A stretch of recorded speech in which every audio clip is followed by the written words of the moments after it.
ꯈꯨꯔꯨꯝꯖꯔꯤ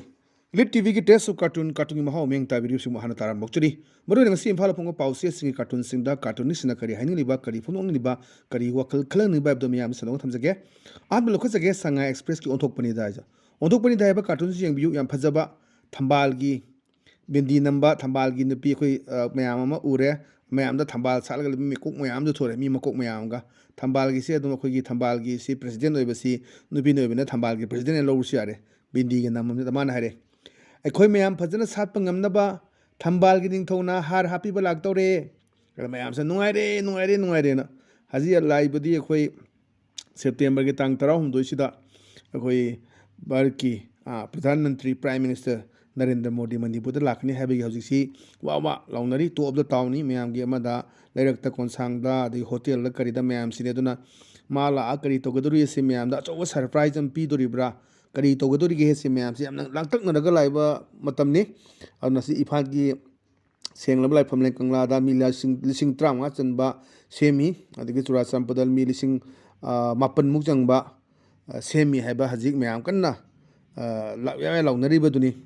ꯑꯗꯩꯗꯅꯤ ꯍꯥꯏꯁꯦ ꯑꯩꯈꯣꯏ ꯃꯌꯥꯝ ꯐꯖꯅ ꯁꯥꯠꯄ ꯉꯝꯅꯕ ꯊꯝꯕꯥꯜꯒꯤ ꯅꯤꯡꯊꯧꯅ ꯍꯥꯔ ꯍꯥꯞꯄꯤꯕ ꯂꯥꯛꯇꯧꯔꯦꯅ ꯍꯔꯥꯎꯔ ꯖꯒꯣꯏ ꯁꯥꯅ ꯅꯨꯡꯉꯥꯏꯔꯦ ꯅꯠꯇ꯭ꯔꯒꯗꯤ ꯑꯩꯈꯣꯏ 2027ꯁꯤꯗ ꯀꯔꯤ ꯇꯧꯒꯗꯒꯦ ꯃꯣꯗꯤ ꯂꯥꯛꯑꯀꯥꯟꯗ 27ꯗ BJPꯒꯤ ꯑꯗꯨꯝꯕ ꯊꯝꯕꯥꯜꯒꯤ ꯍꯥꯏꯇꯥꯔꯦꯀꯣ ꯃꯗꯨꯒꯤ ꯃꯥꯏ ꯉꯥꯛꯄ ꯉꯝꯒꯗꯣꯔꯤꯕ꯭ꯔꯥ ꯍꯥꯏꯕꯁꯤ ꯌꯥꯝꯅ ꯑꯆꯧꯕ ꯋꯥꯍꯪ ꯑꯃ ꯑꯣꯏꯕꯅꯤ ꯑꯗꯨꯅ ꯌꯦꯡꯕ ꯇꯥꯕꯅꯤ ꯑꯩꯈꯣꯏ ꯃꯣꯗꯤꯁꯤ ꯂꯥꯛꯑꯀꯥꯟꯗ ꯀꯔꯤ ꯇꯧꯔꯛꯀꯗꯒꯦ प्रजासिंग पाबदू कई तौरकदगे खमीनसी गामीनसी तांग 12 फौती मथंग लेसिन अखोई सना लेबाकी लोरेदना ससी वरी सानबई सिनी प्राइम मिनिस्टर लाकपैनी अहल लंगन नहांग वरी सानबनी मन हाई प्राइम मिनिस्टर लाकनी हारिसिबु चुमलब जाला अना अहनजिना हंगलेदना हासिना महाकना लाकनसु इरांगी वा पलमदो मानदे भोट की सोइनर ओइरंबा यायना अदुना कार्टूनिस्ट सिंगजे अखोई भोट का मई लेनबा हाइतारेको मोदीना लाक्तोसी करीगिनो करी तोरमदोइनो मणिपुर प्रजाना करी फाउरी चाही अनिगा था अहुम मेयासी लाक्तदा करीगी लाइबनो हाइबना सिंगो मयामसी क्वेश्चन मयाम हांगी कांग्रेस की लिसिंगबा जयराम रमेशना हाइरी मागिसी too little and too late कायना मसी यामना थमोय पिकपा अदुगा यामनसु थेंगबा टाइमिंग दा लाए कायनागा खोई क्रिटिसाइज तोबगी पोट अखोय दुम उरिबदुनी अदुना येंसी अदुना पीएम लाकनी हारिसिबु चुमलबजाला हाइबसिदा महांगना लालसु इरांगी वा पलमदो मानदे भोट की सोइदन ओइरंबा यायना यंसी भोट की ओइदोरिबरा करी तौगदगेसी लाकपुलादी अफबा खोंथांगनी याम फबा खोंथांगनेना खली मयामना पामिसिसु येंबा ताबनी मथंगदा लेसिना कोई पोंगनाफोंगी बालो हे अदुनी बालो हेसदि येंबियो सिदैदा खबरदा इनबा पावनी असाइदा खोई मोइबा करीगिनो चीनीबु सुक यामना लेसिलकलिसिबो डायबिटीज लोइना नाबा तारेना अदंग साइगी अइना हाबदो कुर्ता पायजामा सेलबा नेहरू टोपी उपदी मासे कोई पॉलिटिशियन राजनीति वाला नदगा एमएलए मिनिस्टर एमएलए लॉसी अस नोइना खंगोइना करीगिनो हजिक अखोई थुमगी वाथोक लेगिरिबा म्याम अदगी चीनीगी वाथोक मु लाक्तोरिब्रा मरुइना हाइतादी अखोई हंदे रिलीफ कैम्पदा थुमगी वाथोकता लेनरी कनाना असेंगनो कईना असेंगनो चपचाब खंगमंगमदी एलिगेशन काउंटर एलिगेशन आरटीआई थाबदा फोंदोरकवा म्याम लैरे अन साइसदनी करीगिनो चीनी सम लेसल लेसेना हंगबदो मनुंगदा बिहाइंड द सीन करीमुम लेरम तारे अस नोना खंगोइना हाइबनेबा साइगी एमएलए सिना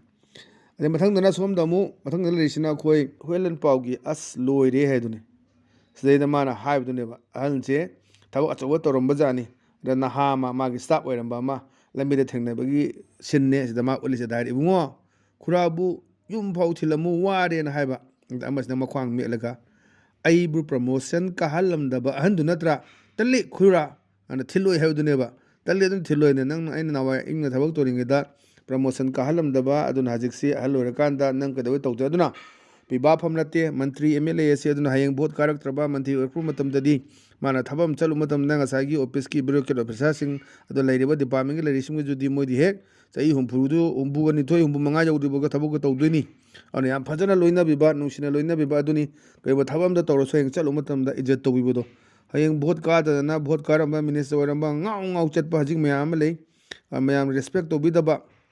अदुम थोक्तनबा यामना फजबा अदुमबा खुगी मेसेज अमा पीबा कार्टून थमजगे मथंगदा लेसिना खोई नारोल थौदांगी हवादो लेरांगदो अदुनी हवादो लेरांगदो जेंबियु अनि नेता अनि वरी सानबने सरकार सेमबसु ngamde पुन्ना सीखिबना फरगनी अना हाइबा अदेदा अमसिना हाइरे अखोइना सीरगा अथौबा मिंथोल फंगदबसु लेतेना कइम कांदरोइना ꯃꯌꯥꯝꯅ ꯑꯩꯈꯣꯏ ꯃꯥ ꯁꯤꯔꯀꯥꯟꯗ ꯀꯔꯤ ꯇꯧꯒꯗꯒꯦꯅ ꯑꯩꯈꯣꯏ ꯂꯥꯏ ꯅꯤꯡꯅꯕꯒꯤ ꯃꯍꯨꯠꯇ ꯀꯅꯥꯅ ꯈꯪꯅꯤ ꯁꯦꯟꯗꯜꯅ ꯀꯜꯂꯛꯄ꯭ꯔꯥ ꯀꯩ ꯀꯜꯂꯛꯄꯅꯣ ꯈꯪꯗꯦ ꯀꯥꯏꯅ ꯈꯟꯕ ꯋꯥꯈꯜꯒꯁꯨ ꯌꯥꯎꯕ ꯑꯗꯨꯅ ꯁꯔꯀꯥꯔ ꯁꯦꯝꯕꯁꯨ ꯉꯝꯗꯦ ꯄꯨꯟꯅ ꯁꯤꯈꯤꯕꯅ ꯐꯔꯒꯅꯤ ꯍꯥꯏꯅ ꯍꯥꯏꯕꯅꯤ ꯑꯃꯁꯤꯅ ꯑꯩꯈꯣꯏꯅ ꯁꯤꯔꯒ ꯑꯊꯧꯕ ꯃꯤꯡꯊꯣꯜ ꯐꯪꯒꯗꯕꯁꯨ ꯂꯩꯇꯦ ꯀꯥꯝꯄꯣꯠꯇꯦ ꯍꯥꯏꯕꯗꯨꯅꯦꯕ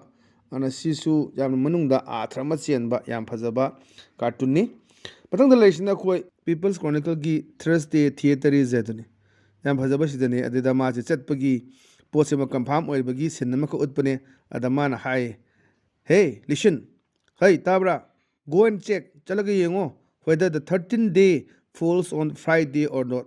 13 ꯑꯩꯈꯣꯏꯒꯤ ꯂꯥꯛꯏꯕ ꯇꯥꯡ 12ꯁꯦ ꯏꯔꯥꯏ ꯇꯥꯕ꯭ꯔꯥ ꯇꯥꯗꯕ꯭ꯔꯥ ꯌꯦꯡꯉꯣꯅ ꯀꯩꯅꯣ ꯃꯅꯨꯡꯗ ꯏꯔꯥꯏ ꯇꯥꯕ꯭ꯔꯥ ꯇꯥꯗꯕ꯭ꯔꯥ ꯌꯦꯡꯉꯨ ꯍꯥꯏꯁꯤ ꯑꯩꯅ ꯂꯥꯛꯁꯟꯕꯗꯤ ꯉꯝꯗ꯭ꯔꯦ ꯀꯩꯒꯨꯝꯕ ꯕꯤꯍꯥꯏꯟꯗ ꯁꯤꯟ ꯑꯃ ꯂꯩꯕ ꯃꯥꯜꯂꯤ ꯐ꯭ꯔꯥꯏꯗꯦꯁꯤ ꯃꯥꯒ ꯄꯛꯅꯗꯕ꯭ꯔꯥ ꯑꯗꯨꯝꯕ ꯄꯣꯠ ꯑꯃ ꯂꯩꯔꯝꯒꯗ꯭ꯔꯥ ꯑꯗꯨꯅ ꯃꯁꯤ ꯑꯗꯨꯒꯨꯝꯕ ꯑꯃ ꯃꯥꯜꯂꯤ ꯑꯗꯨꯅ ꯆꯞ ꯆꯥꯕ ꯃꯁꯤꯒꯤꯁꯤ ꯋꯥꯍꯟꯊꯣꯛꯁꯤ ꯈꯟꯗ꯭ꯔꯦ ꯑꯗꯨꯅ hey listen go and check whether the 13th day falls on Friday or not 이라이 따브라 따브라 ꯌꯦꯡꯉꯨ ꯍꯥꯏꯁꯤ ꯃꯅꯨꯡꯗ ꯋꯥꯍꯟꯊꯣꯛ ꯑꯃ ꯂꯩꯔꯝꯕ ꯌꯥꯏ ꯃꯗꯨꯒꯤ ꯆꯞ ꯆꯥꯕꯗꯨꯗꯤ ꯈꯪꯕ ꯉꯝꯗ꯭ꯔꯦ ꯑꯗꯨꯅ ꯀꯥꯔꯇꯨꯟꯁꯤꯡꯅ ꯌꯥꯝ ꯐꯖꯅ ꯃꯤꯌꯥꯝꯁꯤꯗ ꯑꯥꯔꯊ ꯂꯩꯅ ꯑꯗꯨꯒꯨꯝꯕ ꯇꯣꯉꯥꯟꯕ ꯑꯥꯏꯗꯤꯌꯥ ꯀꯣꯟꯁꯦꯞ ꯃꯌꯥꯝ ꯑꯃ ꯄꯤꯅꯕ ꯍꯣꯠꯅꯕꯅꯤ ꯑꯗꯨꯅ ꯃꯁꯤ ꯀꯥꯔꯇꯨꯅꯤꯁꯁꯤꯡꯒꯤ ꯔꯣꯜꯁꯤ ꯌꯥꯝꯅ ꯑꯩꯈꯣꯏꯅ ꯊꯥꯒꯠꯅꯤꯡꯉꯥꯏ ꯑꯣꯏ ꯑꯗꯨꯅ ꯉꯁꯤꯒꯤꯗꯤ ꯑꯗꯨꯝꯕ ꯏꯂꯤꯠ ꯇꯤꯚꯤꯒꯤ ꯇꯦꯁ ꯑꯣꯐ ꯀꯥꯔꯇꯨꯟꯒꯤ ꯃꯍꯥꯎ ꯃꯇꯥꯡ ꯑꯁꯤ ꯂꯣꯏꯁꯤꯟꯖꯔꯦ ꯃꯤꯠꯌꯦꯡ ꯇꯥꯕꯤꯔꯤꯕꯁꯤꯡꯕꯨ ꯑꯃꯨꯛꯀ ꯈꯨꯔꯨꯝꯖꯕ ꯂꯣꯏꯅꯅ ꯀꯥꯏꯅꯅꯕ ꯌꯥꯊꯪ ꯅꯤꯖꯔꯤ ꯄꯤꯅꯕꯤꯔꯁꯤ